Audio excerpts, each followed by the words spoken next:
Hello and welcome back for another episode of Up the Gut. This is why I wasn't on American Idol. Beautiful voice. It was beautiful. They wanted me, but Simon Cowell said It I would was have been too too good. easy of a win. Yeah.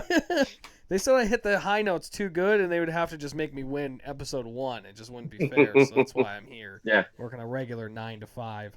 Um, Welcome back, another episode. Big chillin' here, another big chillin' over there. I realized last week that I could lay back in my seat this Mm. entire time instead of sitting up with like a stick up my ass, and I'm still annoyed about it. But here we are. We're chilling. Thank you again for listening. Thank you again for showing up. Thank you again for sharing, liking, subscribing, following, death threatening Mm. people to listen to us or not. It's beautiful. Thank you Oh guys yeah. so much. Um, please keep it up because we're not stopping, so you shouldn't stop either. We're going to make you do it Mm. because we're doing it, and that's the way it goes. It's a pyramid scheme. We're at the top. We're It is. trickling down. We are. Yep. We will pay the um, first time you need to be bailed out. The second time's on you. all right, well, we typically start with a yell for Mel, or yell at Mel, not yell for Mel. Fuck Mel. Hmm. Fuck him. But this week we're not going to do that, and I'm going to throw it over to our co-host, David Lopes. Take it away. Yeah. We like to have fun, obviously, on this podcast. We like to make fun of things and then just speak our minds. And I mean, look at your goddamn background right now. That's freaking hilarious.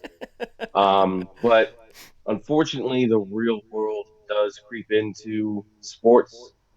Um, just in the past couple of weeks, you have seen multiple people, Jair Alexander stepping away from football to deal with mental health issues, and Marshawn Kneeland ended his very short life, only 24 years old, due to mental health issues. So, for those who do listen to us, watch us, share us, and everything, just make sure you check in on your people. If you're experiencing bad thoughts or anything like that, um, on your own, just know that you're definitely not alone. These guys that you see on TV, like Marshawn Kneeland, like Jay Alexander, and all the ones we haven't named, they are living a life that a lot of us dream about. They're rich, they're young, they're in the public eye, they're still playing football. 24 is not old. You can barely rent a car at 24. Just try to think back to when you were 24 and everything that's happened in between. He's not going to experience because he didn't get help. So if you are having bad thoughts or if you know somebody who is going through a rough time, there are hotlines out there, there's professionals out there.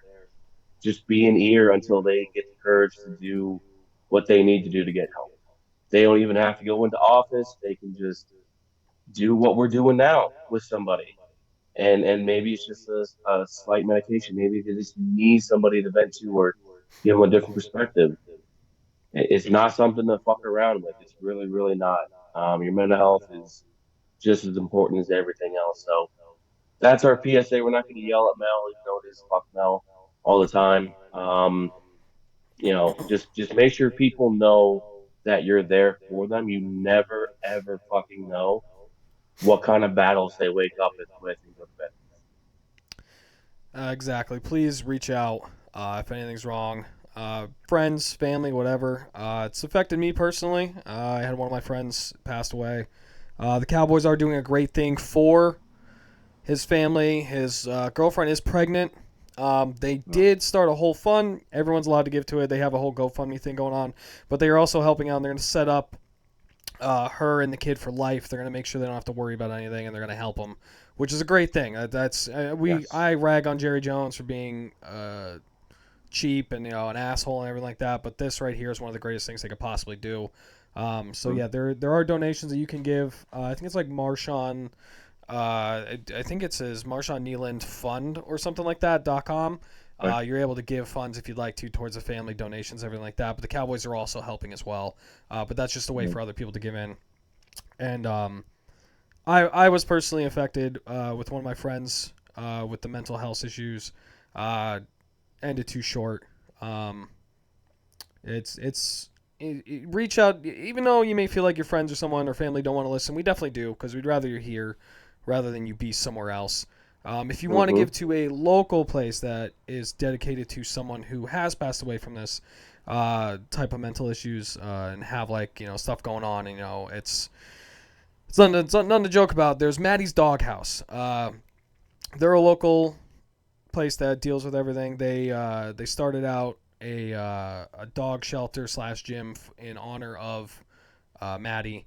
They also at the Bloomsburg Fair. If anyone local sees Maddie's Doghouse there, that's also what this is from too. They do a bunch of other stuff, so feel free to give to them if you want to for anything in terms of mental issues and everything like that going on. They're great. They're great people. I love the family. I stay in contact with them every time we see them. We catch up. And then my friend group too. Obviously, it's affected them. But please, you are better off here than anywhere else. So talk to someone, even though it may seem hard. Please, for the love of God, talk to someone. All right. All right. On to other things. Let's stop getting so doomy and gloomy and.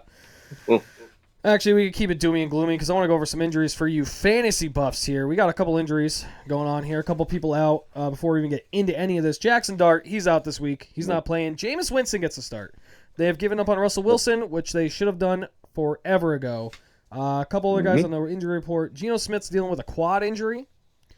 Brock Purdy's working his way back from the toe. He may be back. I don't know. They're always optimistic in the beginning of the week, and then it goes downhill. Joe Burrow is back to practicing with his toe injury. He's back there. He's throwing, everything like that. And then C.J. Stroud, don't know what's going on with him, concussion protocol. You'll find out more as it progresses. Running back-wise, J.K. Dobbins is dealing with a foot injury. We'll see what happens there. Patriots running backs are all banged up, except for Anderson, who's off the injury report. And he's a lead back because Stevenson is out this week. Foot injury. Yep. He's not back in this week. They're saying he'll take his lead back next week when he's back or whenever he comes back. Henderson will be back to fifth string or whatever it is. And Tyrell Jennings was on the injury report as well for the Patriots with a knee injury. Trey Benson's working his way back. Hampton, still not much going on with him. He's off his 4 weeks, but they still haven't brought him back, which is killing that Chargers offense there. Bucky Irving still banged up. Chris Rodriguez Jr. had an okay game. I mean, he got a touchdown, but he's dealing with a shoulder injury. He may not play this week as well. Bam Knight for the Cardinals. Cardinals running backs are just all banged up. And then Pacheco, he didn't practice the first day. I don't think he practiced yesterday. I don't know about today. He's working his way back from a knee injury, and we're going to see what happens there. Devontae Adams is working with an oblique. I think Boutte is out this week. I don't think he's playing tomorrow. He's with Stevenson. He's out with a hamstring injury.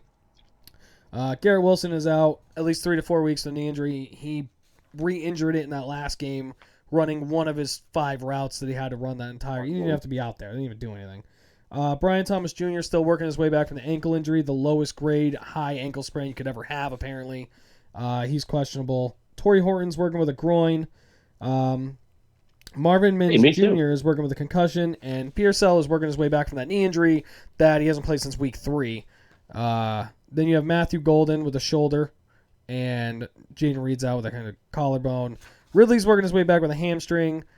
Godwin's still working his way back from that leg injury. I know he came back, but I guess he just aggravated or something, that he's just been out constantly now. Bateman is working on an ankle injury. Romeo Dobbs has a chest thing going on. He just got banged up on Monday, and we'll see what's going on. Travis Hunter is out for the season now officially after getting another surgery. And then Marvin Harrison Jr. just had to get his appendix out. I had to do that. He will be out. They said he's out at least this week. He's going to be out at least like 2 to 3 weeks. Yeah. They wouldn't even let me drive a car for like 3 weeks. They wouldn't let me do anything. So he's going to be out probably a month. It's just because of the internal stitches and stuff. He's going to be out for a while. Dalton Kincaid's working on a hamstring injury. Brenton Strange working his way back from the quad. I think he's off IR. And then Gadsden is working with a knee injury for the Chargers. So there's some things to monitor there. So many of my fucking players are on there. Yeah, Marvin Harrison Jr. was not great to have. Right when I'm trying to make a playoff push in every single league, I own in 2 of the 3, and they're like, no, you can't have that. This week, there's only 2 teams on a bye. You got the Paper Lion Colts, and you got the Saints marching in. Colts, Danny Dimes made an appearance.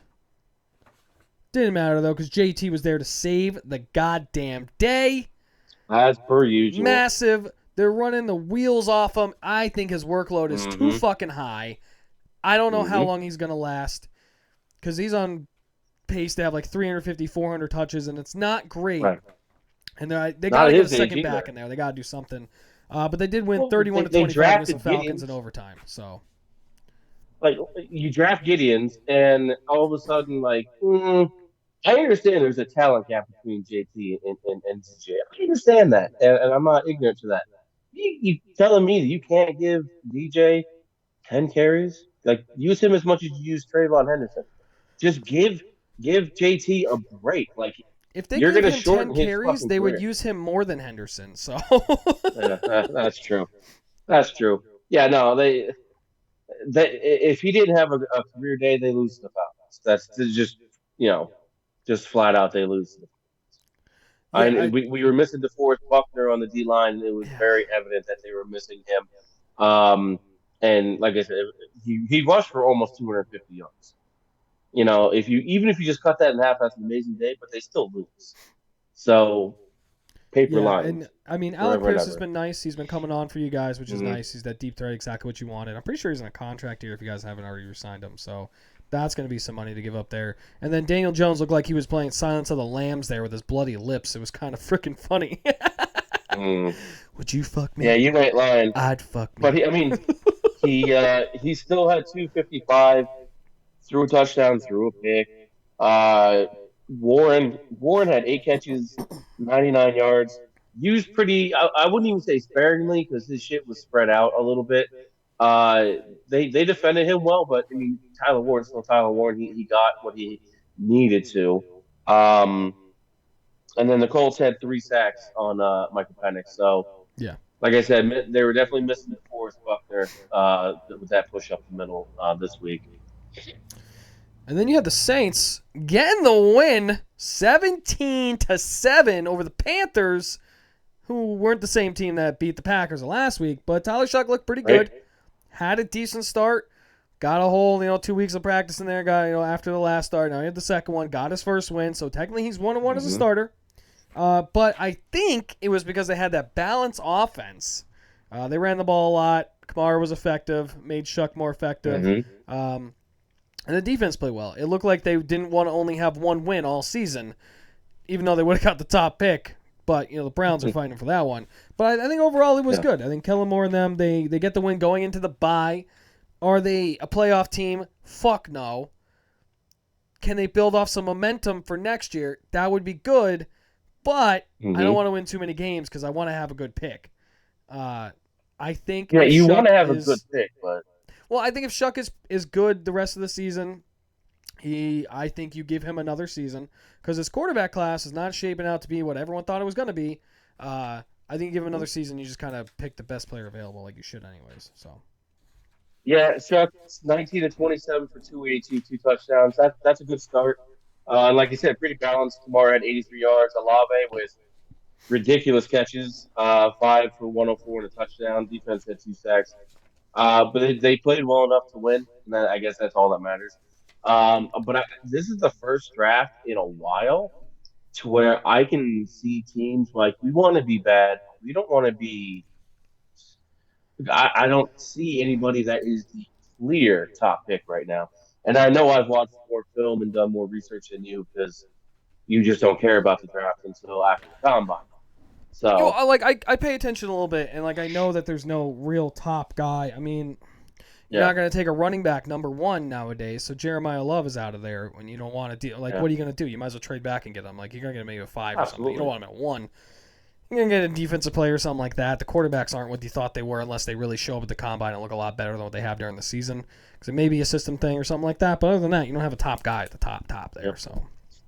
So I'll take this moment to introduce our new segment. Well, it's a brief segment. It's just the tankathon. We're just gonna give you a little bit of an update on the draft order, top 5 picks. We're not gonna go all the way through. As of right now, if the season ended, Tennessee would be saddled with the number 1 pick for the second year in a row.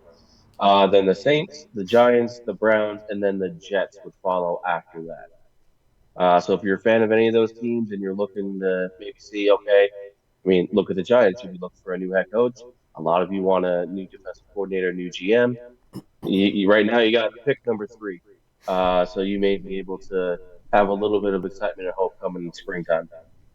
Well, speaking of the Jets, they have up their first matchup against the Jets at Patriots, which is going to be Mm. tomorrow night or tonight, whenever Yeah. you're listening.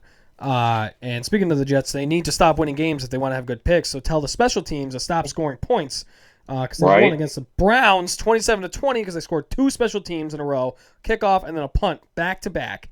They only had 50 yards passing. 48 of it went to Brees Hall on one freaking throw. Hmm. But the defense also showed up against the Browns where they had 6 sacks, and 4 of them were by Will McDonald. It didn't look like they traded Right. Sauce Gardner or Quentin Williams away because the defense still played well. Yeah, it's the Browns.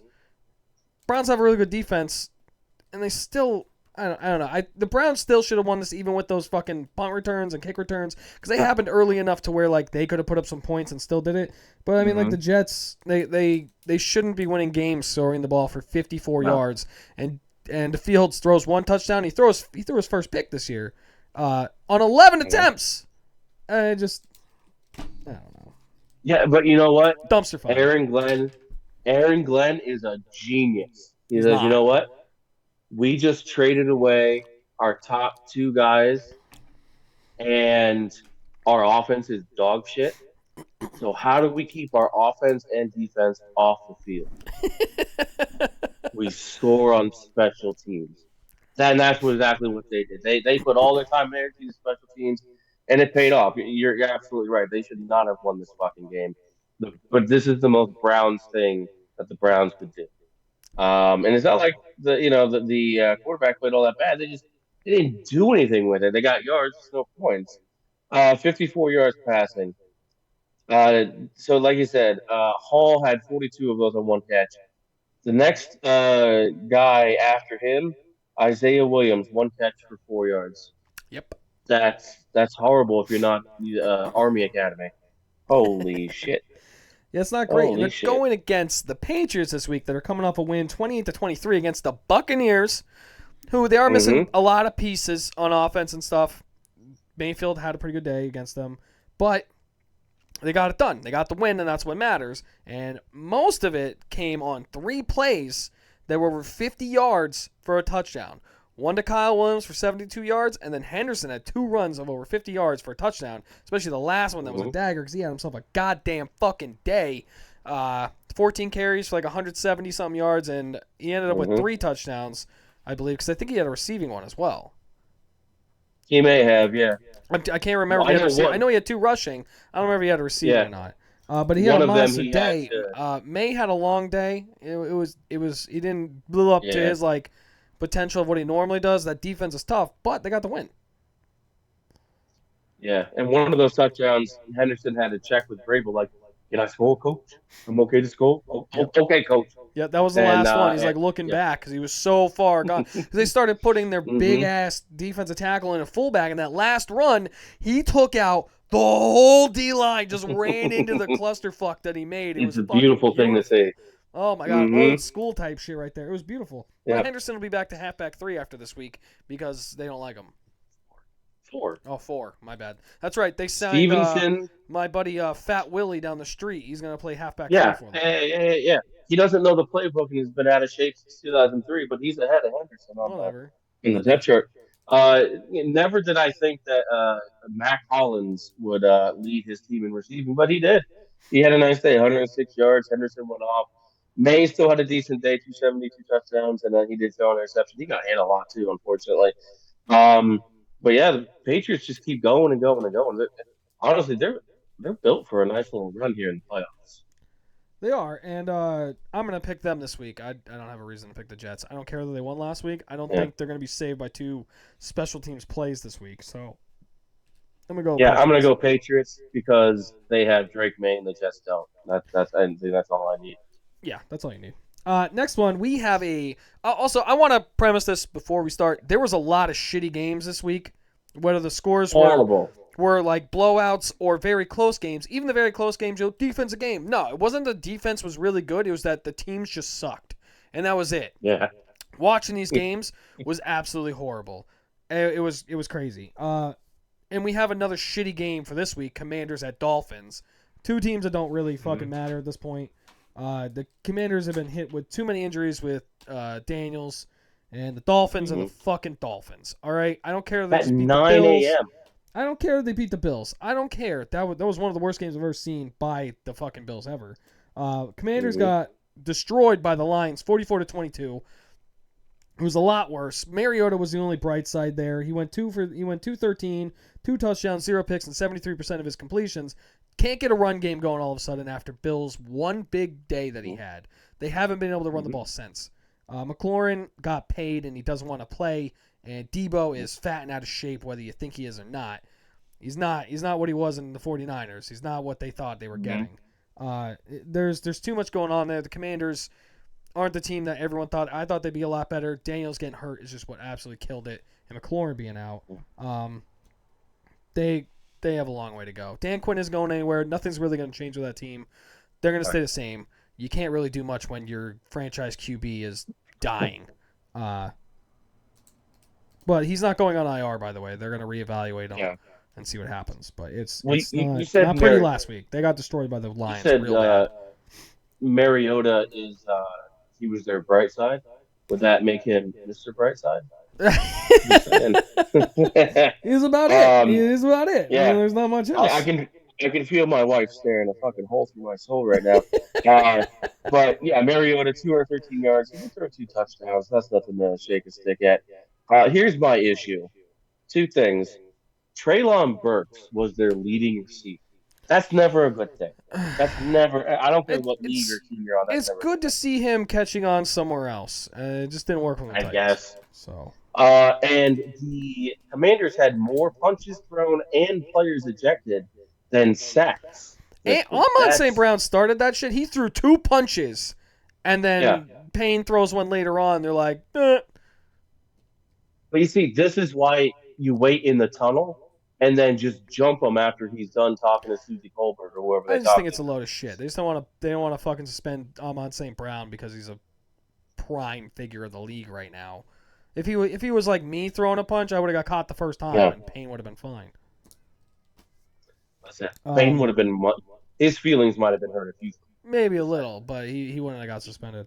Then you have the Dolphins blowing out the fucking Bills 30-13. Who the fuck saw this coming? I don't care if you say you did. You're a fucking liar. I don't give a shit. JoJo saw this coming. Or you're a delusional Dolphins fan who believes they're going to win everything going to the Super Bowl. There you go.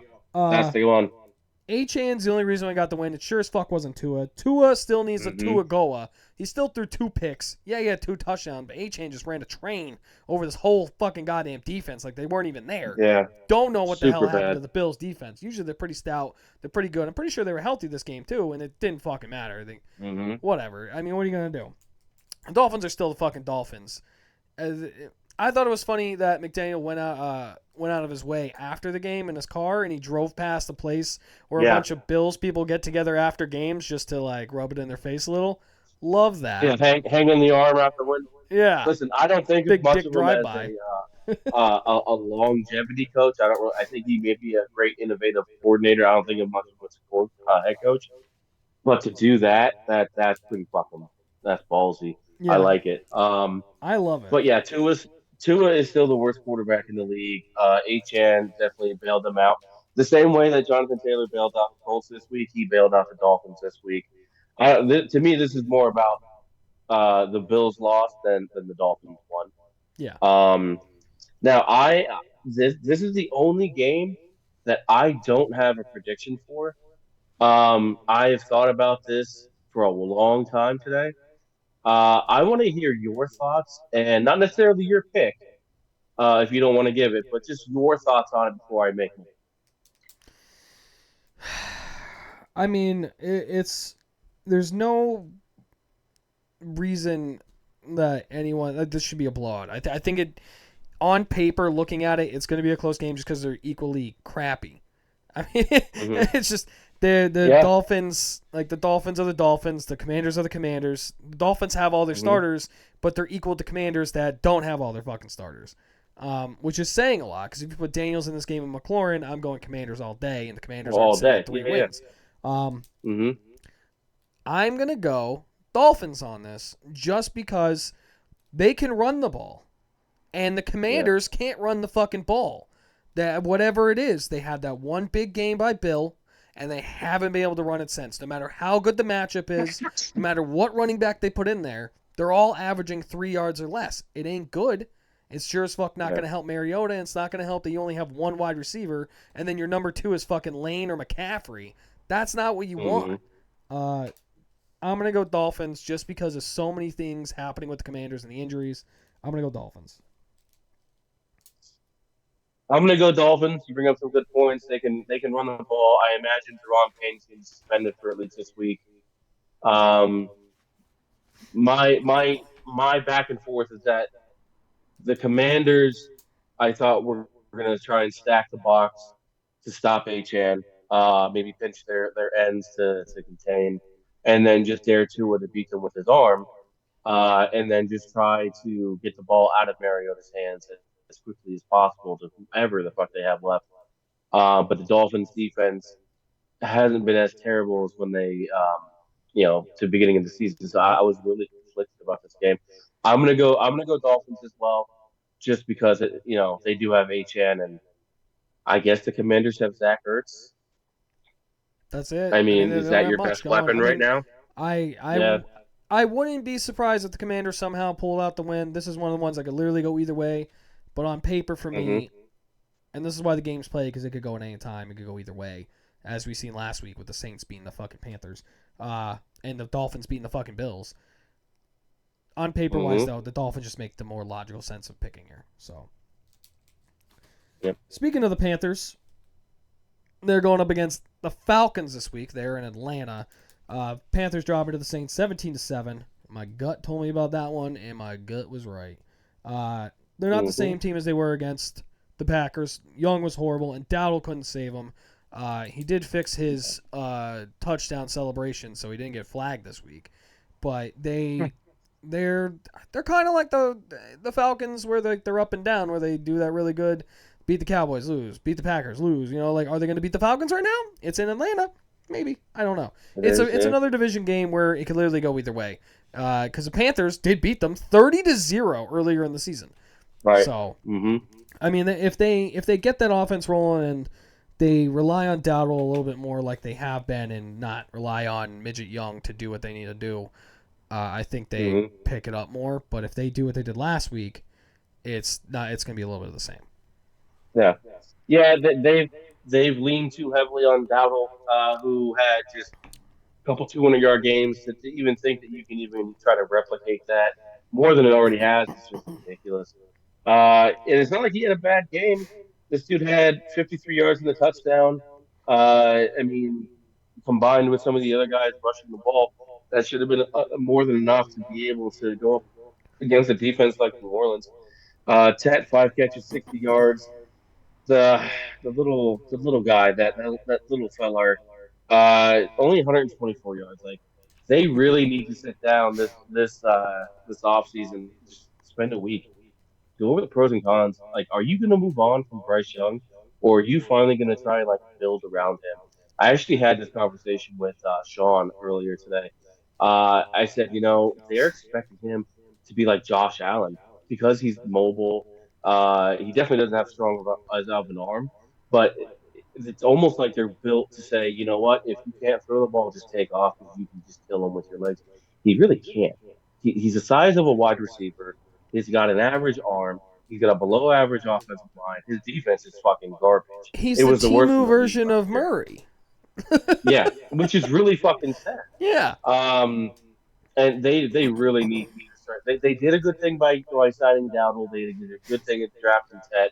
But you need to get a stout defense. You need to upgrade that O line so that you can just run the ball and play good defense. Keep the ball out of this fucking kid's hands.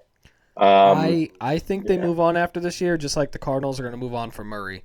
And I think Mhm. those two right there really have shown the league that you cannot have a guy below 6 feet playing fucking quarterback. In this league now, Breeze did it, but he did it differently. He figured out a way to throw the ball. He was 6 feet, but he figured out a way Yeah. to throw it, and that's what he worked on. He wasn't relying on his feet like Mhm. these two are. I think they move on from him and get a quarterback that can actually fucking see what the hell's going on. But everybody that uses Breeze as the example, it's never they use a combination of 3 or 4 guys. It's No. always Breeze, right? But that to me proves what you just said. You only use one guy because he's the only guy to really can do it. Meaning, it can't be done I mean, outside of just Russell that rare Wilson dude. did it for a couple years, and now his downfall is coming from whatever the hell happened to him. The Seahawks got rid of him at the right fucking time. But there's not many people. And Drew Brees, but Yeah. like they focused on running and they were able to run the ball. Drew Brees was not mobile, and he knew it. And he just was able to fucking fire that ball and read a defense like it's like that. These guys can't read a defense like that. They're having a hard time, and it really shows. Let me ask you this: when Russell Wilson won Super Bowl, excuse me, who was his running back? Oh, Marshawn Lynch. Okay, so he had a good running back. Was the Legion of Boom existing? Absolutely. Okay, so he had a strong defense and a strong running game, right? Yes. He was still able to throw the ball, though. He did have really good seasons and everything. He was efficient as a quarterback, and he was able to do it a lot more efficient than Young and Murray have been. Right. And then for whatever reason, the Seahawks knew when to get rid of him, fleeced the Broncos, got whatever they could for him, and they moved on, which was smart. And they did it again with Geno Smith. I don't know what's going on with the Seahawks, but they know when to get rid of players. I can fucking tell you that much. These guys are good at it. I don't know what the hell's going on up there. It must be all the rain. But this week, the Panthers are going to have to deal with a Falcons team that just lost 31-25 against the Colts in Falcons fashion of overtime. London and Robinson did what they could. London beat all those little receivers, little corners, like he normally does. Yeah, he gave Sauce a couple plays here and there. Sauce getting acclimated. Sauce still got him. He was able to do what he could. You guys made a good move. Give us 2 firsts, fucking worth it. But Penix was below 50% completion. That's not going to fucking cut it. You have to find other guys other than Drake London, or he's trying to get to Kyle Pitts. Kyle Pitts had a bad drop and everything like that.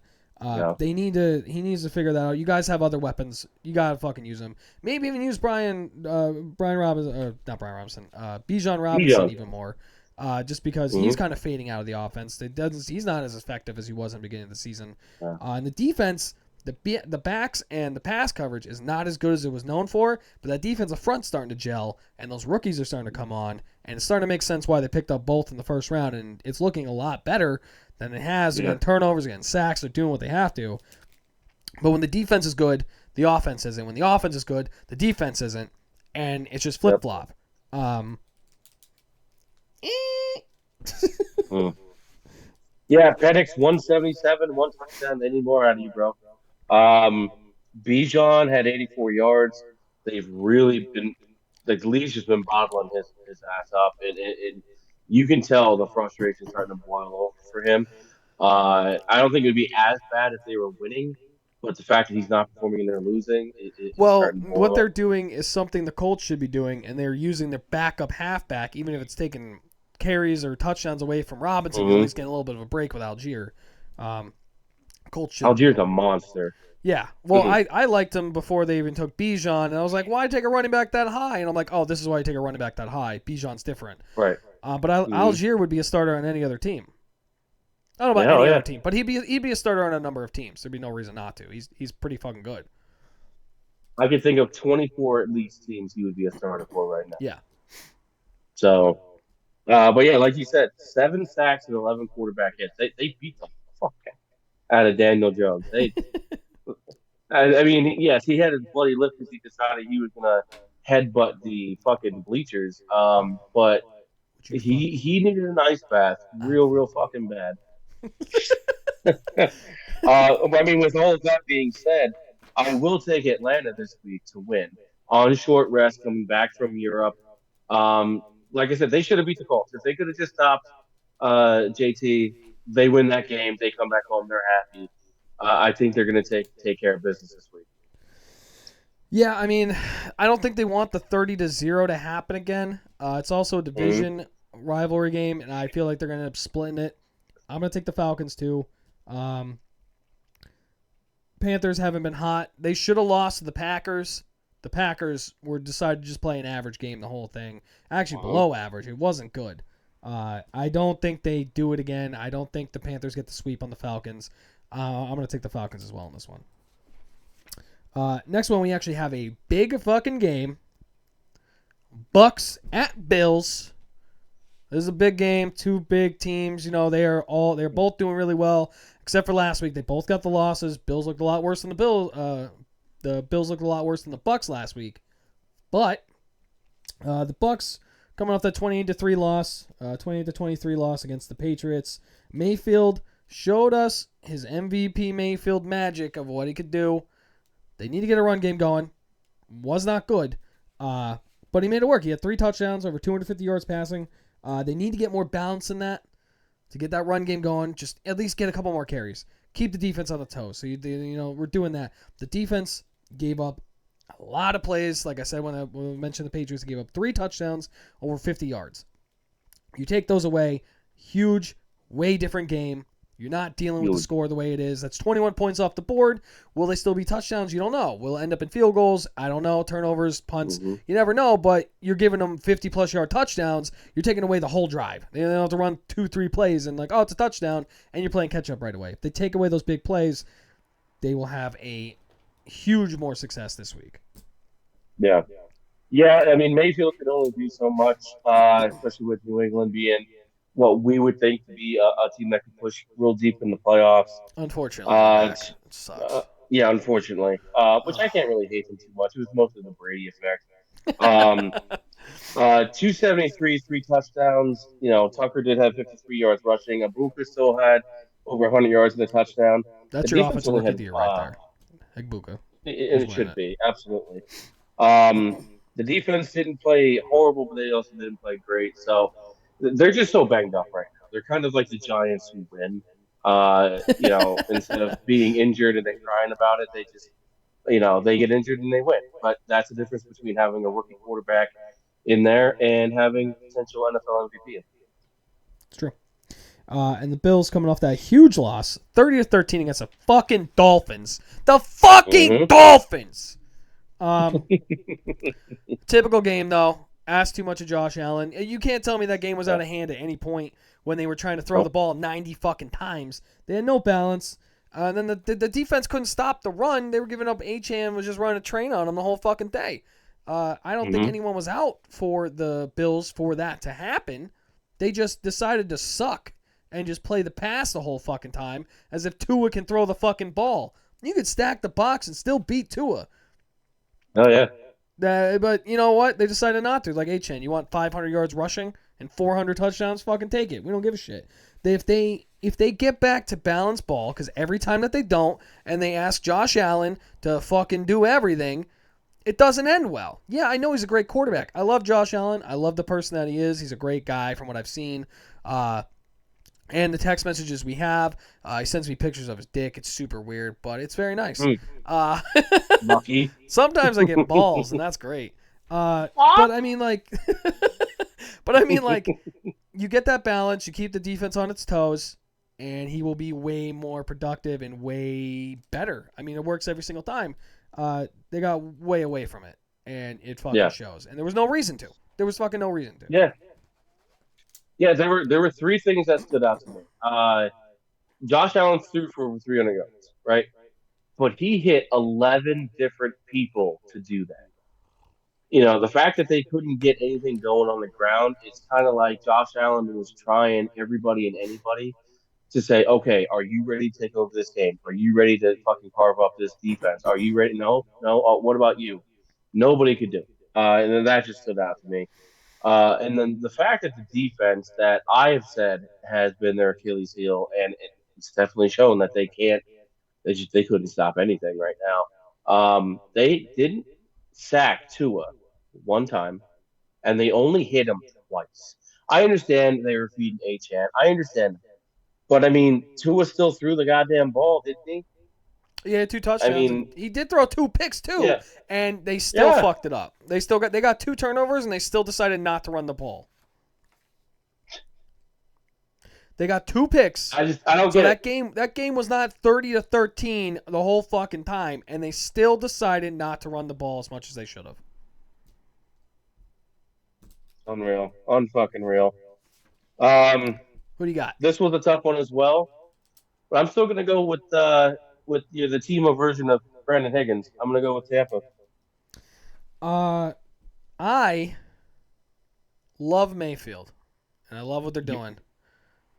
I'm gonna go Bills. It's in Buffalo. It's been fucking Oh, cold. I forgot to freeze. It's been Good cold. Lord.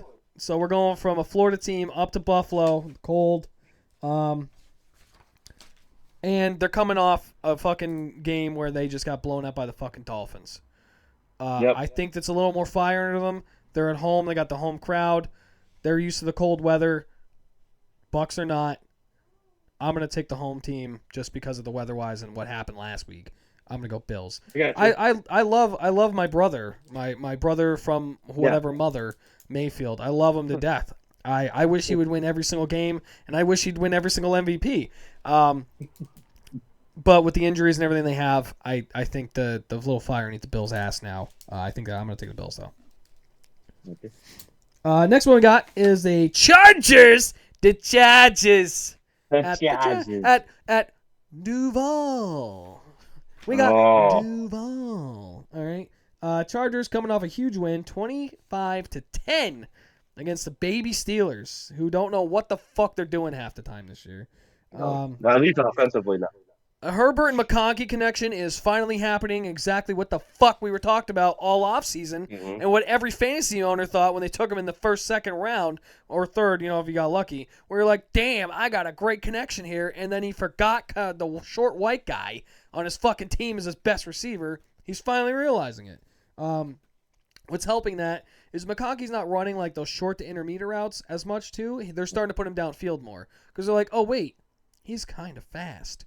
And they're like, okay, we'll get him the fucking ball. Which works. But they had a balanced offense, too. Even with that offensive line that is absolutely horrible, PFF has all the offensive line rated 35 or worse. So they're not even to the top 32. There's backups that are better than these fucking guys that have played, and that's the guys that Herbert's working with. And they're winning. They're winning. They're getting it done. They had a balanced offense, which is good. Like, it seems to be a trend right now when I talk about this fucking balanced offense. It's not me playing Madden. When I play Madden, it's 90-10. I pass that fucking ball. Always. I make defenses look like fucking Swiss cheese. I don't give a shit. I'm passing it. I read your shit. I know exactly where I'm going, bitch. Give me that defense. Blitz me. I'm scoring a goddamn touchdown. NFL, 50-50. I need 50-50, sir. Sir, I need 50-50. Thank you. This ain't Madden. Run the fucking ball to keep the goddamn defense on the goddamn toes. And they're doing it with the offensive line. So. Yeah, you didn't think you would have to say that about a Jim Harbaugh run team, begging them to run the ball. But I mean, they still need Hampton back. They still fucking need Hampton back. They gotta get him back. Vidal is doing a good job and everything. Yeah, they need him. 95 yards from him, a touchdown. Like you said, McConkey went off a little bit. Herbert got twisted around a little bit. He was limping. So hopefully he has some beers after. I don't even think he's on the injury report. I think he's okay. Good. I'll even double check. The defense, they did all right. They had 3 sacks. They sacked Old Man Rodgers. But just like we said this before about this was more about the Bills losing than the Dolphins winning. I think this was more about the Steelers losing and then the Chargers winning. The Chargers, we kind of know what they're going to be. And the Steelers, we kind of really don't know what they're going to be. They look really, really, really fucking good. Forced all kinds of turnovers with the top-seeded Indianapolis Colts. And then they come out and lose to a team that is literally trading for offensive linemen to use them days later. Yep. So I just don't get it. I don't know. I mean, they're doing what they can. Herbert's not on the injury report, by the way, so he's fine. So he's playing this week. There's no question about it. Don't know how he's alive, but he's doing it. It must be that 6'6" frame, that massive hog, and Madison Beers keeping him in the fucking game, baby. And then you got the Jags coming off a fucking loss that they should have fucking won. They lost to the Texans 36-29. They had the game in the bag, and they fucking pulled the Cardinals and just gave them a fucking win, essentially. T-Law is missing his top targets. I mean, Brian Thomas Jr. out. Travis Hunter was finally coming on. He's gone. Brenton Strange is out. You got your top 3 guys out. You got to work with fucking Parker Washington. No offense, but he shouldn't be your fucking leading goddamn receiver and your punt returner in this whole thing. Obviously, he was a punt returner. He's not your leading receiver. Well, he's doing both now because they're just missing so many fucking guys. Do you know who led them in receiving yards? What was that? Do you know who led them in receiving yards? I think it was Parker Washington. I'm not sure. Jacoby Myers, 3 catches, 41 yards. Oh, what? He led them in receiving? Jesus fucking Christ. He led them in receiving. Man, just got there. He's real. missing them. I mean, Myers will help, but they need Thomas back out there just because even if he's dropping balls, he's at least taking a goddamn DB away with the speed and everything downfield. It's not helping them. The injuries happen. You make it work. I don't think it works this week. I'm taking Chargers. Okay. And this is going back to what we had talked about, like in private, about how people throw around the whole generational quarterback thing too much. Yeah. Do you remember way back when he was T-Law was a no hand? I can't even think of the fucking phrase now. I can't wait to see who they call generational talent this fucking year. Yeah, he was generational talent. He was a can't miss prospect. He was hands down the best player in the draft. And now, I mean, I guess he's doing. And by Jackson Jaguar standards, he's doing well, but you're just not going to do well with this guy if you want to win championships. I don't get it. ETN had 58 carries and a touchdown. We said Myers. The defense, they were putting in work, but it's almost like they counted the win, started taking their fucking pads off, and then all of a sudden the Texans scored. I had just discounted it to saying, oh, I just read the score wrong. The Jaguars won. No, they fucking lost to the Texans. No, they lost to Davis Mills. You lost to Davis Mills. I mean, just look at yourself in the mirror and say, you know what? I have to live with that forever. God, this is another one where it's like, you're taking the Chargers, right? Yeah, I took the Chargers. I'm going to go Jaguars. Wow, okay. That's interesting. I'm going to go Jaguars. I can't explain it, but when I think of this game, is it in Jacksonville or it's in Jacksonville. Jacksonville. Yeah, I think that this defense can hit Herbert. I know he's not on the injury report, but he's definitely limping. He's definitely feeling it during the game last week. I think they can put a hurting on him. Maybe somebody steps up. We're talking about Herbert, not Beers here. Damn, my bad. I got distracted. Yeah. I'm going to go Jacksonville. I'm going to go Jacksonville. And I mean, we've already just seen the fucking Dolphins over the Bills, so nothing's going to surprise me if we beat to it. So I'm going to go Jacksonville on this one. All right, sounds good. Next one we got is the Bears at the Vikings. Division rivals going at. Bears coming off a win, 24-20 against the Giants. They should have fucking lost that game. Jackson Dart going out of the game just absolutely fucking pushed them over the top because Wilson is fucking blind and retarded. Williams had a good day. He had a good game. He had a decent outing. He's still ass. I don't care. It's the fucking Giants. I don't give a shit. They do have a split backfield now. Swift is still the lead guy, but they are starting to get the rookie in there, which is good, And the defense is still boom or bust. They had more boom than bust this week. But I think it was because Dart ended up getting knocked out of the game because he thought he was Cam Scadaboo, and he forgot he's a fucking quarterback. Doesn't know how to slide, keeps leaning with his head, everything, and this is the trouble they got in. And he got this man right here fired, who absolutely loves Dart, and he's probably outside his house right now stalking him and touching himself. Right? He loves that man. So, but that's what fucking hurt him last. The Bears got the win on that one, all because they knocked Dart out. I mean, that's what I see. Yeah. So. Yeah, I mean, I did take the Bears to win. It wasn't looking good there, and I'll give you this one this week, saying the Giants would have definitely won if it wasn't for fucking Dart 2 weeks down. in a row. I don't care. Stroud and the Texans would have beat the motherfuckers last week if they didn't fucking knock them out. Let's see. I can't even read my own writing. Caleb Williams, Hell's no. 220, 100 touchdown. He had 63 yards. That one highlight that everyone keeps showing of him running the ball and celebrating with his nails glimmering. Um, and then, I mean, Rome went from what, one or two targets to leading them. Like this, it's just like just pick one. Just be like DJ he's Moore your didn't number have a one. single Or fucking catch this past week. It didn't, yeah, didn't even it's exist. so frustrating. And Chicago's defense put it work. They hit Dart 9 times. Yeah. The Bears defense monsters a little bit way, and honestly, the little cubbies on offense. So I don't know.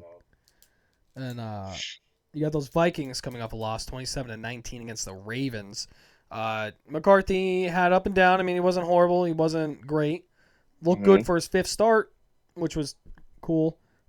He actually popped up on the injury report today with a right hand injury. They're saying it's nothing serious. They said it banged it off a helmet in the Ravens game. No indication he's going to miss this game. No indication at all that he's going to be out. They're just tending to it, making sure it's okay. It's probably just maybe the outside.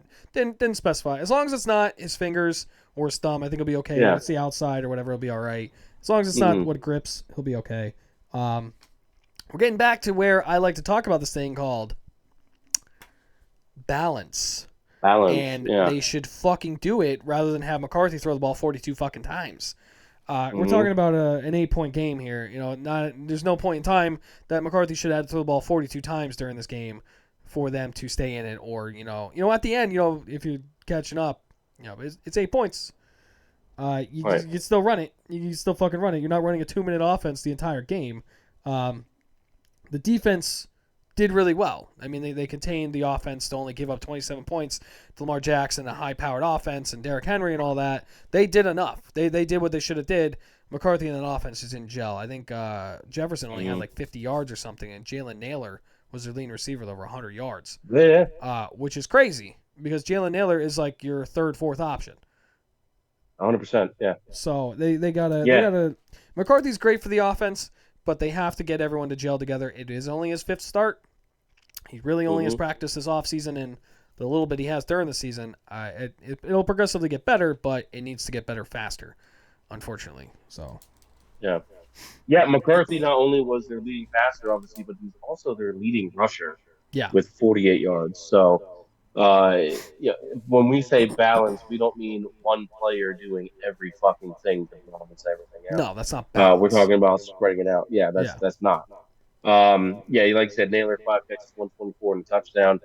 I mean, if the defense is legitimately shutting out Justin Jefferson and they're legitimately shutting down every other aspect, and then this guy goes off for you, great. But this isn't a guy that you're gonna fucking lean on and say, you know what, if we win or lose, it's gonna be on you because you're that great. Yep. So, I mean, I'm taking Chicago in this one. I think their defense is going to be able to get after J.J. McCarthy a little bit.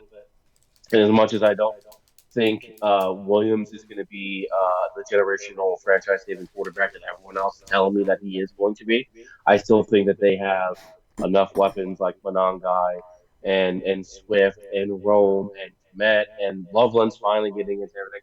Just with those guys alone, I think they'll be able to put enough points to win. I'm going Vikings. I'm going Vikings for the same exact opposite reasons that you went the fucking Bears. Because I feel like they're going to get after Williams, and when Williams gets hit, he becomes full bitch, and he doesn't know what to do with the ball. As soon as his first read's gone, he's looking over his shoulders, he gets panicked, and he gets lost. Saw it with the Ravens. And they did it with Tyler Huntley being the quarterback. They beat the fucking Bears.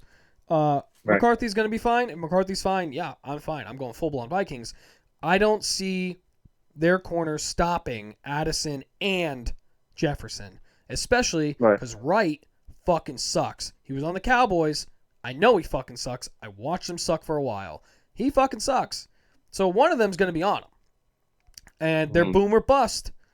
And who hasn't boomed with McCarthy yet? Jefferson. Who's not happy right now? Probably Jefferson. Who do you want to make happy?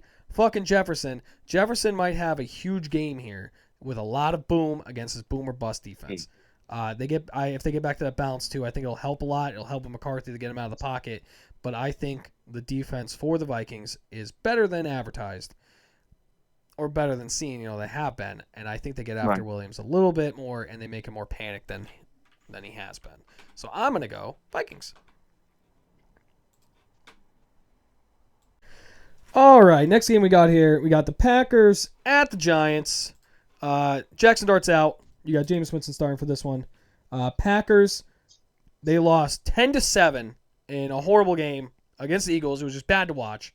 They didn't fucking do anything great. Neither did the Eagles. It was real fucking bad. Parsons got one tackle. He got no pressures, no sacks, no nothing. Those 2 first rounds of the Cowboys is looking even better and better to me because he ain't fucking producing right now.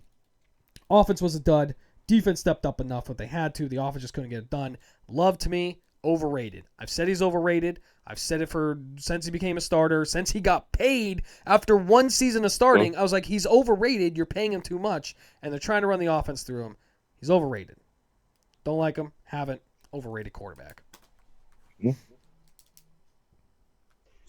Yeah. Love 176 did absolutely nothing. Jacobs got a late touchdown. Watson was their leading receiver for 45 fucking yards. No hits, no sacks. They are another Falcons team where it's like this. But And like they're you said, like consistently start out average, and when it hits halftime, it's either going to go a little bit down and they go a little bit below average, or they go a little bit up and then they go a little bit above average, and it's just enough. If they just keep staying that average, they can't start out hot, and it's not working. What they're doing is not working. They gotta run the offense through the running backs. They have to run it through Jacobs, and then they like to get Wilson in there. They have to do that because Love is not the answer, and especially Tucker Kraft being down now, and Dobbs is out and Golden's out. Your targets are gone. You got to run the ball. You got to fucking run the ball, even if it's dual split backs. It's not Love. It's not Love. Yep. Yeah, no, and I'll say this about the Giants as well. To sort of segue right into them. Jackson Dart, I understand he's a rookie. I understand that he has just as many starts as J.J. McCarthy and all that. But on a serious note, what is the longevity of this kid if he uses his head as a battering ram? I mean, using your legs to get first downs and everything like that is great if you have the ability to do that. But as a quarterback, you're taking hits against these grown men. And like right now, a lot of the Giants' offense is through him and his legs. He had 6 carries for 66 yards and 2 touchdowns. Like, I understand they're banged up, and he probably won't have to run as much when Scotty back, and they maybe get a little bit more depth at running back. But even like on the designed runs for him or the runs that he scrambles on, he's not getting down really. He's not really ducking out of bounds that much. He's like fighting for every dude. It's 1st and 10 in the beginning of the second quarter. Like, take your hits when you have to, not every single time. Yeah, that's fucking biting him in the ass. That's why they lost a 24-20 game and got this man fired. I mean, I think now that Dayball's gone, they might get away from running the ball so much with the quarterback. They might make him wear a fucking Guardian cap because this is the 4th time that he's got checked for a concussion in this season, and the first time that he's in concussion protocol. Did he get away with the other ones? Possibly, but he didn't get away with this one. He can't. Longevity, it's not going to happen. He'll be the RG3 of the Giants if they keep this up because he has to retire from having too many concussions because this ain't going to work. He's not doing Lamar Jackson does and stuff where he gets his yards, he gets out of bounds, he gets down. He does the way he has to. He makes sure he doesn't take those giant hits. This is exactly why. You need your head. You fucking need it. Yeah. And this week without Dart, I'm going to go Packers. Parsons maybe gets after him a bit more. Winston's the starter for the Giants this week. They've officially given up on Wilson because he sucks. I'm gonna go. I wouldn't be surprised if the Giants pull this off because the Packers decide, fuck it, average. But I'm gonna go Packers just based off of what we've been seeing about the Giants without Dart. So. Yeah, I'm right there with you. I'm gonna go with the Packers. Even if they go average to a little bit below average, they might be enough to win, especially with Dart out, and even if Slayton got hurt too last week. Yeah. There's just not enough weapons. So I'm gonna go Green Bay. All right, next one we got is the Bungholes at the Steelers. The Bungholes are coming off a bye. Offense will stay hot. Defense will stay ass. Doesn't fucking matter. Burrow's back throwing. Congratulations. Just take the year off. It ain't going nowhere. That defense ain't getting you fucking nowhere. The Steelers coming off that 25-10 loss against the Chargers. They got a bit of a run game going, Warren. They did give Caleb Johnson 2 carries, which is crazy.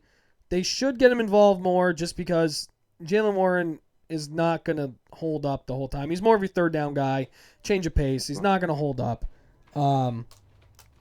They should start asking for a refund from that fucking defense because all that money ain't fucking paying off. They did just assign Asante Samuel Jr. He's on the team now. So they got another corner to add to the $1 million corners they have. Old man Rogers is still being an old man. They got to help him out somehow. They are going against the Bengals defense this week, so they might be able to put up points. If they're the only team not to put up points against Bengals, they should just throw in the fucking towel, give Tomlinson his first losing season, and just get a goddamn quarterback or something to run this fucking offense. Mm-hmm. Yeah, Rodgers just wasn't great. Like you said, Jalen Warren had 14 of their 16 carries and 70 of their 73 yards. That's just fucking pitiful. Defense put in work. 5 sacks, 9 hits, 11 tackles for loss. We've been saying it all year. They lean way too heavy on their defense. They've been doing it for fucking years. But this may be the worst offense I've seen by the Steelers in a long time. With that being said, I'm still going to take them to win because they're going against a defense that I'm not even sure would stop some colleges. So I will go with Pittsburgh. It's probably going to be another barely 200-yard day by Rodgers, but they'll throw 3 touchdowns. Oh, Ashley's not happy. Yeah, she's not. She didn't like your pick. She didn't like your pick. Not at all. I'm actually going to go bungholes here. Okay. It's gonna be a high scoring game. Either way, it's gonna be a high scoring game. The Steelers defense hasn't shown me enough to make me believe that they are gonna stop Flacco in the offense as much as they should because they get paid enough to do it. They'll get the ball out. They'll run it. It's a division game. The Bengals are also coming off a little bit healthier because they just had that week bye. Get out there, kind of get it together. They have 2 weeks to prep for the Steelers. I'm gonna go Bengals. Even though it's at the Steelers, it's like a 20-minute drive for the Bengals, so it's not even that far. So it doesn't really fucking matter. 20-minute drive, 15-minute walk. That's all I'm saying. Next one we got is the Texans at the Titans. Don't know what's going on with C.J. Stroud, if he's back or not this week. They did just win with Davis Mills, though, 36-29 against the Jags. They still need Stroud. They did get it done. The defense gave up 29, but they stepped up in that big moments when they had to make sure they stayed in the game. Davis Mills got them to win. He got that rushing touchdown at the end. They did what they had to do. But they still need Stroud to make everything run and that offense run. And then you have the Titans. They had a bye last week. Whatever. It's not going to fucking help. They're still ass. They're just back to being ass. Maybe the offense will score some points this week. Probably fucking not. I don't think it fucking matters. No. I'm gonna go Texans right off the bat. I guess whatever. 100%. Yeah, I'm gonna go Texans. The fact that they had a 19-point in the fourth quarter, to me, that just shows that they're going to have more than enough with Nico Collins and Woody Bruce. And even if they have Davis running the show, I think it's the Titans. Yeah. Titans are fucking ass. They're going to stay ass. They might have the first pick again. Congratulations. You get to pick another quarterback. Next one we got is the 49ers at the Cardinals. 49ers coming off a huge loss to the Rams, 42-26. Purdy and Parcells, maybe we'll see them back. Maybe we won't. I don't know. I don't fucking know. The defense is very up and down. It's hard to keep the flowing offense with the injuries and injuries on defense. They have a lot of injuries stacking up. And it showed. Yeah. This is one of the games where it showed. When you go against a high-profile team like the Rams are this year, where they are doing what they need to do, and they are winning games, and they are putting up points, and Stafford's having huge games, and Williams is having huge games, and they're starting to use Corum, and everyone's just gelling. You can't have that many injuries. This week they might be okay though. I don't know. The Cardinals have their own fucking woes. They still play stellar. Jones, another heroic effort, 319. Brian Robinson was their leading rusher this week in San Francisco. Never really thought that I'd say that, but like I said, Kittle said this last week. Kittle's starting to look like the old Kittle. He had another 9-catch, 80-yard game. Defense put in a little bit of work, not a whole lot of work. But yeah, they're and the fact that it's in Arizona, which is, just down the coast for them. It shouldn't be all that bad. It's a place that they play every fucking year. So, um, and then I mean Arizona just came out and they just got fucking beaten behind the woodshed in Seattle. Uh, uh, 258 yards passing by Brisket, 2 touchdowns. He threw the ball 44 times. I don't. This dude's my age. I don't know if he could be doing that. McBride had 9 catches, 127 yards. That defense only had 1 sack. I don't know. I don't know. What are your thoughts on the Cardinals this week? Well, it's hard to keep an offense going when you get blown out fucking 28-0 to start out the game. I was doing Yeah. something and I saw the score of the Seahawks game after I was done, and it was like 28-0, and I was like, what the fuck is going on? Had no idea it was a blowout. Every game in that 4 o'clock slot was a fucking blowout last week. Goes back into that horrible fucking week where it's either blowout or it's a close game because both teams just suck. Horrible Right. week of football all around, honestly. It wasn't great. Marvin Harrison Jr. is out, like I said, probably 3 weeks, 3 to 4 weeks now. So that hurts that offense. McBride's going to get a lot of touches. They're going to look for him. Defense know that, though. And, if you can plan around that to take out their best target, which is McBride, you could plan around what they're doing. The offense is doing really well with Brissett. Thank God, because they needed it. But the defense ain't doing great. Special teams ain't doing great. They did not have a great game last week. They absolutely destroyed. Darnold only had to throw 1 pass in the second half last week for the Seahawks. That's how bad it was. With Marvin Harrison being out, I don't know what's going on with the running backs. Trey Benson might be back. I don't know if they're going DeMarcado or whatever the hell they're doing back there, or Bam Knight or whatever. But losing Harrison hurts that offense a lot because even though he got 12 targets last week, he only caught 3 or 4 of them, but he got 12. That takes away a playmaker out of that offense, especially if they need to pass ball, which it's been very pass heavy lately. I'm going to go 49ers. They have their downs, then they have their ups. This team, they don't need to be 100% to beat because it's not the Rams, it's the Cardinals. Yeah, it's a rivalry game. I'm going to go 49ers still, even if Mac Jones is still the QB. Yeah, I'm with you. The Niners have won with less against better teams, so I'm going to go with the Niners as well. Next one we got is a huge game against two teams that may be the best in the league right now. You got the Seahawks at the Rams. Seahawks coming off that 44. Could be the Sunday night game, to be honest. I fucking wish it was. This might be that 4 o'clock America's game of the week. Seahawks coming off that 44-22 destruction of the Cardinals. Like I said, Darnold only attempted 1 pass in the second half. It was a running back committee because they do whatever they want. What was it? DeMarcus Lawrence, he scored 2 touchdowns from playing fucking defense, special teams, and the whole thing. It was just a blowout. And then same with the Rams. They just blew out the 49ers 42-26. Another horrible game. It wasn't even close, even for the rivals. I mean, that 26 points. Oh my God, it was a little bit close. It wasn't even that close. They could have took a nap in the game. They still would have. There was garbage time. It was another blowout. It was they played up to the competition where they should be. They didn't play down. They showed people like what they are. This is one of those games where it's like, holy shit, who is the best team? And we're gonna have a chance to figure that out this week. With that being said, before you give your thoughts, I'm going Seahawks. Okay.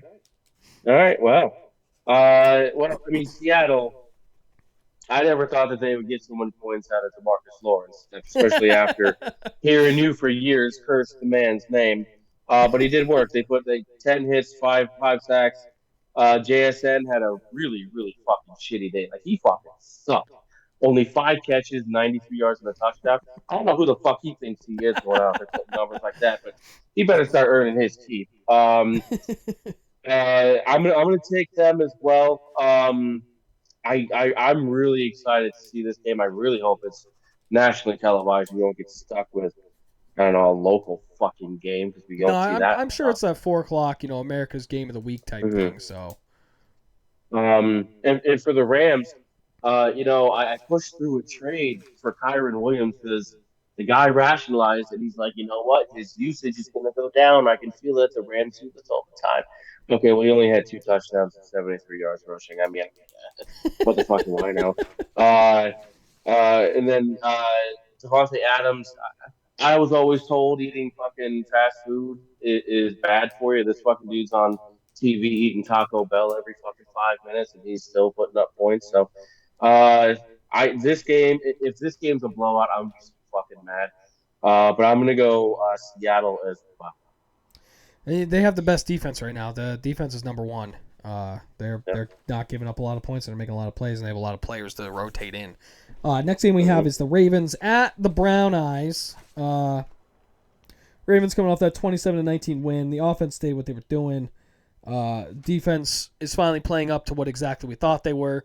We thought the Jahari Alexander thing was going to be great for them. He didn't really play. Ever since they started benching him and they traded him away, the defense has actually played better, which is crazy. But this is just going to be one of those games where Jackson just stat pads again. He's going to have 5 touchdown passes just because this is where he pads his stats. He did it against the Browns earlier in the year.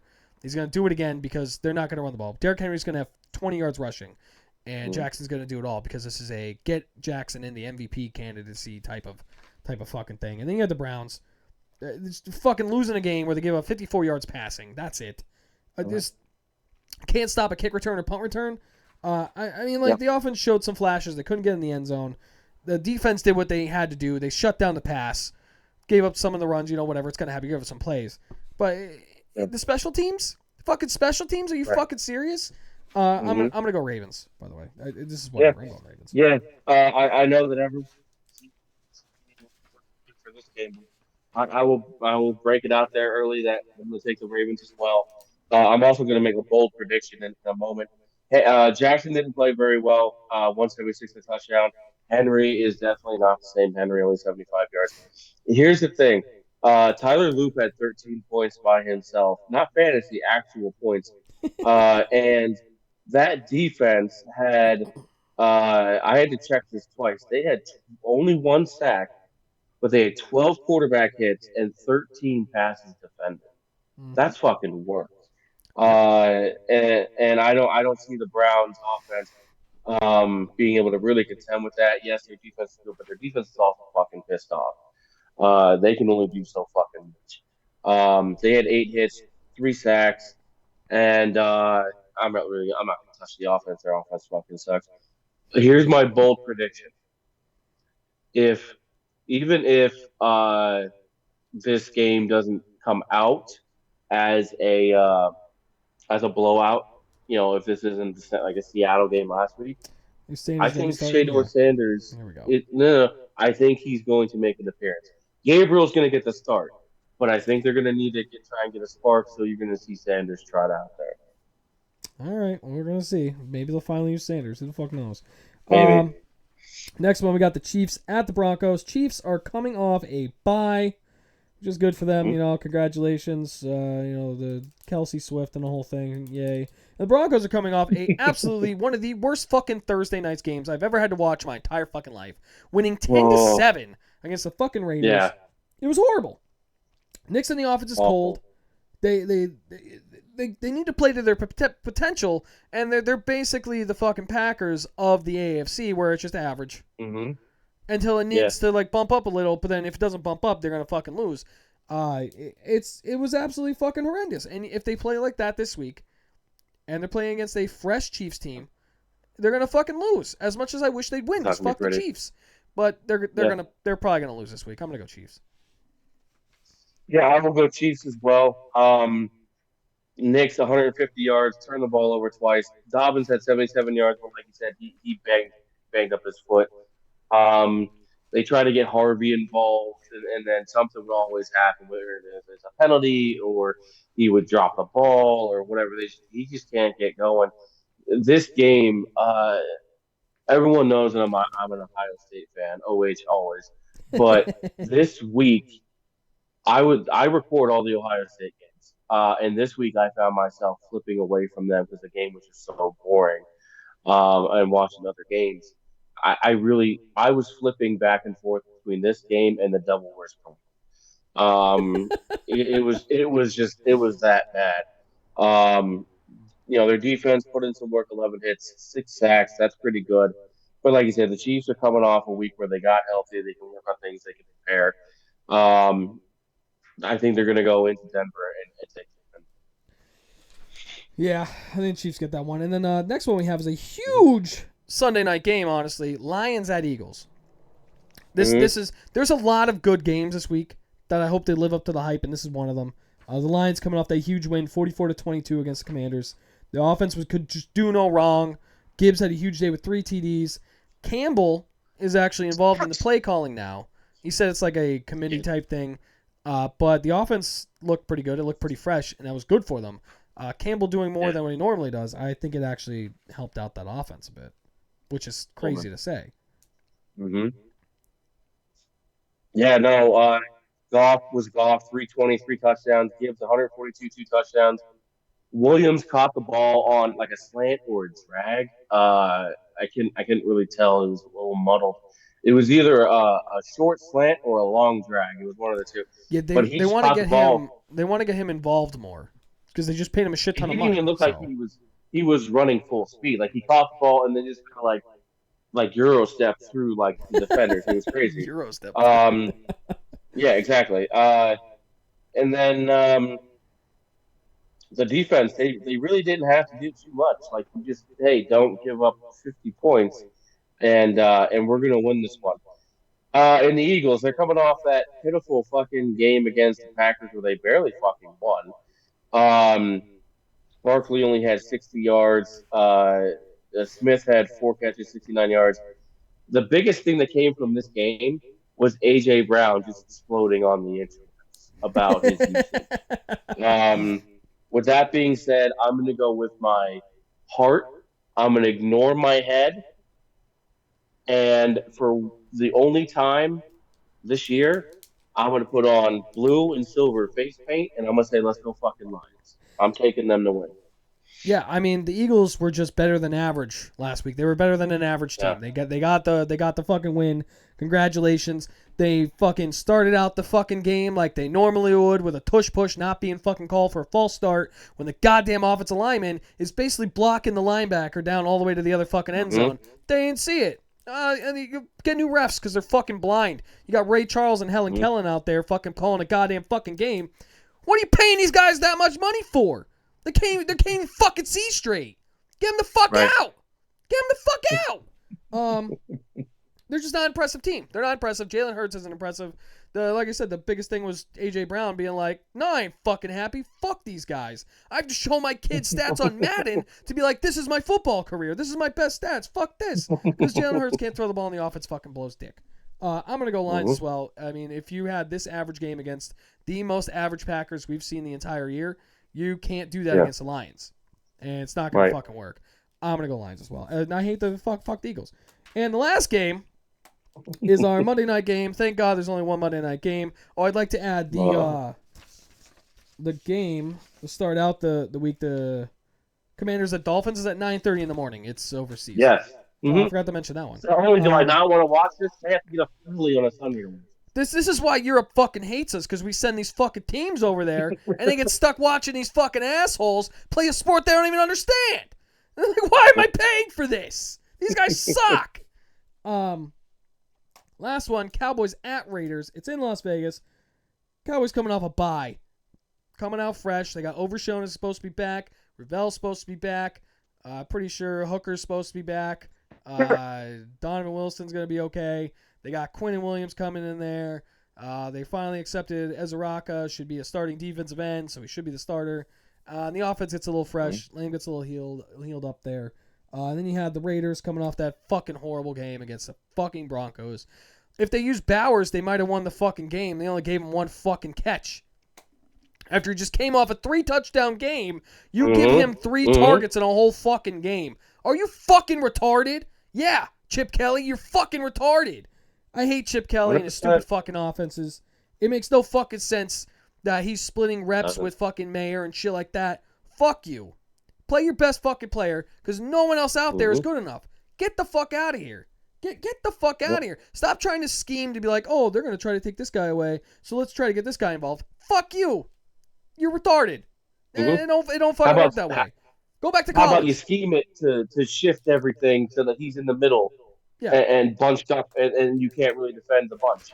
I don't know. I'm just spitballing here. Go back to fucking college, dude, because your fucking offensive play calling's ass. Your offense is ass. Yeah. I'm tired of you. You're ass. You're ass. You fall up there 100%. With the Titans of just being ass of the NFL right now. I'm going Cowboys. I'm going to go Dallas as well. I think they have too many weapons. They come off a bye week that they desperately needed. and the offense is that you tell it, you've already hit it on the head, and it hurts my head to just repeat the same things, but just use Bowers, just use Bowers, just use Bowers, just use. Fuck you, Chip Kelly.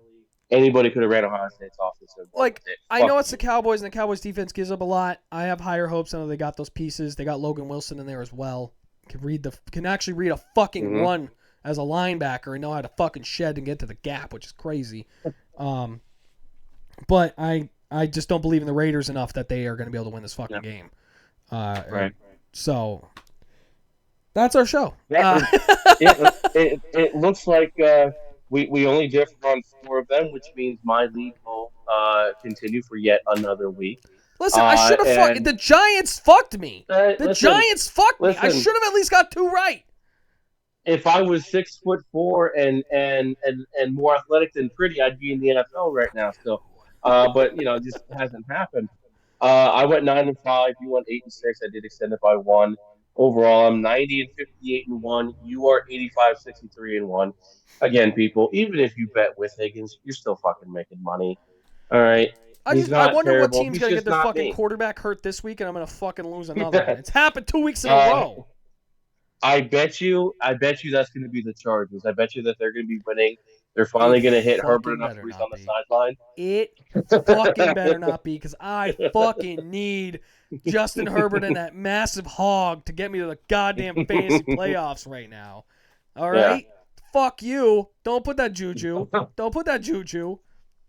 I made the smartest move in the history of smart moves of trading him in my first for Purdy. Or Purdy in a first for Herbert, and here we are. Mm-hmm. Purdy hasn't played. I said Purdy was going to have a down year. I didn't think he was going to die. So yeah. Who made that trade too? By the way, that some fucking idiot, some owner of some the league, douchebag, some fucking retard. Oh my god! Every single move this dude makes just turns absolute shit. Yeah, it's not but going anyway, well for that asshole. No, it's not. But you know what? That just means that next year will be a bigger comeback for that guy. Speaking of comeback, and I'm not talking about Paris Hilton. I appreciate everybody who does come back to listen to us and watch us through all of our buffoonery. And I do appreciate the people that continue to support us. Things are happening, and they might be slow right now, but things are happening, and then they're going to ramp up real quick. I promise you that. Yeah, thank you guys so much for listening, watching, liking, subscribing, sharing. We're working on a couple things in the background. Still getting with my sister about the TikToks, the talks of Tiks. Get some progress on that. She's doing what she has to do. She can do it at her own pace. That's fine with me. She's doing it pro bono, so that's nice. I don't have to pay someone. And I don't want to fucking do it. Yeah, when you combine all that, you don't really complain about how long it's taken. So yeah, that's fine. So when we have an update on that, and then we are gonna have the intro and outro and the whole thing sooner than later. We're working on a couple things, getting things together. I mainly have to get off my lazy ass and decide how to do it and what I want to do with it and where I want to put it. And then, like I said, when we have updates on the TikTok and the whole thing, we will make sure to share them. We'll talk about them here. And we will share it on our Facebook page, Up the Gut with the exclamation point. It's two sexy men, AI men, but it is what it is. Where we share a lot of stuff, where we share our posts when it comes out, and then any of our thoughts here and there when big news happens. But that's where we'll be sharing the TikToks as well as soon as those come out. Anything else before we go? No, just have a safe weekend.